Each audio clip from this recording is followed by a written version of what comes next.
నమస్తే. మహారాష్ట్రలో ఘోర విమాన ప్రమాదం జరిగింది. ముఖ్యంగా విషాదం చోటు చేసుకుందని చెప్పుకోవచ్చు. మహారాష్ట్ర ఉప ముఖ్యమంత్రి, ఎన్‌సీపీ అధినేత అజిత్ పవార్ ఈ విమాన ప్రమాదంలో దుర్మరణం పాలయ్యారు. ఉదయం 8 గంటలకు ముంబై నుంచి టేకాఫ్ తీసుకున్న విమానం గంట తర్వాత బారామతి ఎయిర్‌పోర్ట్‌లో ల్యాండ్ అవుతుండగా ప్రమాదానికి గురైంది. స్థానిక సంస్థల ఎన్నికల నేపథ్యంలో ఏర్పాటు చేసిన 4 బహిరంగ సభలు ఏవైతున్నాయో ఆ బహిరంగ సభల్లో పాల్గొనేందుకు అజిత్ పవార్ ఈ ఉదయం ముంబై నుంచి బారామతికి బయలుదేరారు. ప్రమాదంలో అజిత్ పవార్‌తో పాటు పైలట్లు అలాగే భద్రతా సిబ్బంది సహా మొత్తం 5గురు మరణించినట్లు కూడా అధికారులు తెలిపారు. 1991లో తొలిసారిగా బారామతి పార్లమెంటరీ నియోజకవర్గం నుండి లోక్సభకు ఎన్నికయ్యారు అజిత్ పవార్. అయితే బారామతి అసెంబ్లీ నియోజకవర్గం నుండి ఆయన వరుసగా 7 సార్లు మహారాష్ట్ర శాసనసభకు ఎన్నికయ్యారు. ఇంతవరకు అజిత్ పవార్ కి పవర్ లో లేకుండా ఎప్పుడు లేడు అనేది ప్రతీతి.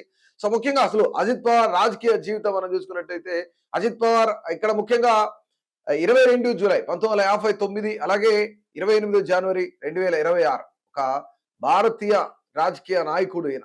ముఖ్యంగా చూసుకుంటే ఈయన భారతదేశ రాజకీయాల్లో కొంచెం కీలకమైన వ్యక్తి అని చెప్పుకోవచ్చు. ఎందుకంటే 7 సార్లు ఆయన శాసనసభకు ఎన్నికయ్యారు. అలాగే డిప్యూటీ సీఎంగా ఉన్నారు. ఆయన డిసెంబర్ 2024 నుండి జనవరి 2026 వరకు అంటే మరణించే వరకు కూడా ముఖ్యమంత్రి దేవేంద్ర ఫడ్నవీస్ నేతృత్వంలోని ప్రభుత్వంలో ఏక్నాథ్ షిండేతో కలిసి మహారాష్ట్ర 8వ ఉప ముఖ్యమంత్రిగా పనిచేశారు.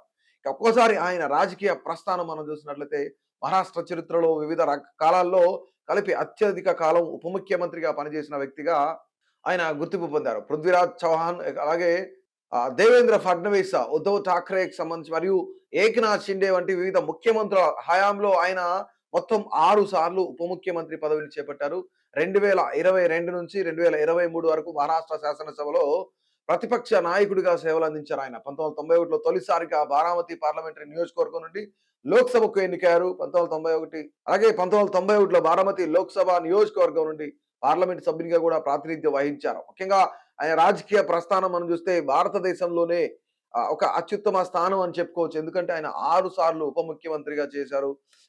భారత జాతీయ కాంగ్రెస్ లో తన మామగారు ఆయన శరద్ పవార్ ఎవరైతున్నారు ఆయన అడుగు జాడల్లో అనుసరిస్తూ కూడా అజిత్ పవార్ 1982లో ఒక సహకార చక్కెర కర్మాగారం బోర్డును కూడా ఎన్నికవడం కూడా జరిగింది. దానికి కూడాను అలాగే రాజకీయాల్లోకి ప్రవేశించారు. దాని ద్వారా 1991లో ఆయన పూణే జిల్లా సెంట్రల్ కోఆపరేటివ్ బ్యాంక్ చైర్మన్ గా కూడా ఎన్నికై ఆ పదవిలో సుమారు 16 ఏళ్ల పాటు కొనసాగారు. పార్లమెంట్ మరియు అసెంబ్లీ ఇక్కడ ముఖ్యంగా ప్రయాణం చూసినట్లయితే 1991లో తొలిసారిగా అక్కడ బారామతి పార్లమెంటరీ నియోజకవర్గం నుండి ఎన్నికైన తర్వాత లోక్సభకు ఎన్నికయ్యారు ఆయన. అయితే అప్పటి ప్రధాని పివి నరసింహారావు ప్రభుత్వంలో రక్షణ మంత్రిగా కూడా బాధ్యతలు చేపట్టిన తన మామ శరద్ పవార్ కోసం ఆయన ఆ స్థానాన్ని వదులుకున్నారు. బారామతి అసెంబ్లీ నియోజకవర్గం ఆయన వరుసగా 7 సార్లు మహారాష్ట్ర శాసనసభకు ఎన్నికయ్యారనమాట. అలాగే 1991 ఉప ఎన్నికల్లో కూడా మొదటి విజయం సాధించిన ఆయన ఆ తర్వాత 1995, 99, 2004, 2009 అలాగే 2014 ఎన్నికల్లో వరుసగా తన స్థానాన్ని నిలబెట్టుకున్నారు. మంత్రి పదవులు మరియు బాధ్యతలు కనుక ఆయన గురించి మనం ఒకసారి చెక్ చేస్తే 91 నుంచి 92 మధ్య సుధాకర్ రావు నాయక్ ప్రభుత్వంలో వ్యవసాయ మరియు విద్యుత్ శాఖ సహాయ మంత్రిగా పనిచేశారు. 92లో శరద్ పవార్ ముఖ్యమంత్రిగా ఉన్నప్పుడు భూసార పరిరక్షణ, విద్యుత్ మరియు ప్రణాళిక శాఖలకు సంబంధించిన సహాయ మంత్రిగా కూడా బాధ్యతలు నిర్వహించారు. 99లో కాంగ్రెస్, ఎన్‌సీపీ రెండు కూడా కూటమి ప్రభుత్వంలో నీటిపారుదల శాఖ మంత్రిగా కూడా ఆయన పనిచేయడం జరిగింది. అలాగే 2003లో సుశీల్ కుమార్ షిండే మంత్రివర్గంలో అదనంగా గ్రామీణాభివృద్ధి శాఖను కూడా ఆయన నిర్వహించారు. 2004 చూస్తే అసెంబ్లీ ఎన్నికల్లో కూటమి విజయం సాధించిన తర్వాత విలాస్రావు దేశ్ముఖ్ మరియు అశోక్ చౌహాన్ మంత్రివర్గాల్లో కూడా ఆయన నీటి వనరుల శాఖ మంత్రిగా కూడా కొనసాగారు. 2019 నవంబర్ 23కి సంబంధించి అజిత్ పవార్ ఎన్‌సీపీ నుండి విడిపోయి భారతీయ జనతా పార్టీ నేతృత్వంలోని ప్రభుత్వంలో చేరి ఉప ముఖ్యమంత్రిగా ప్రమాణ స్వీకారం కూడా చేశారు. ప్రభుత్వ మెజారిటీని నిరూపించుకోవడానికి ఎన్‌సీపీ ఎమ్మెల్యేల సంతకాలతో కూడిన పత్రాన్ని ఆయన గవర్నర్ కు సమర్పించారు. అయితే ఆ ప్రభుత్వం 80 గంటల కంటే తక్కువ సమయంలోనే కూలిపోయింది. దీంతో అప్పటి ముఖ్యమంత్రి దేవేంద్ర ఫడ్నవీస్ తో పాటు ఆయన కూడా రాజీనామా చేశారు. ఆ తర్వాత ఆయన తిరిగి ఎన్‌సీపీలోకి వెళ్లారు.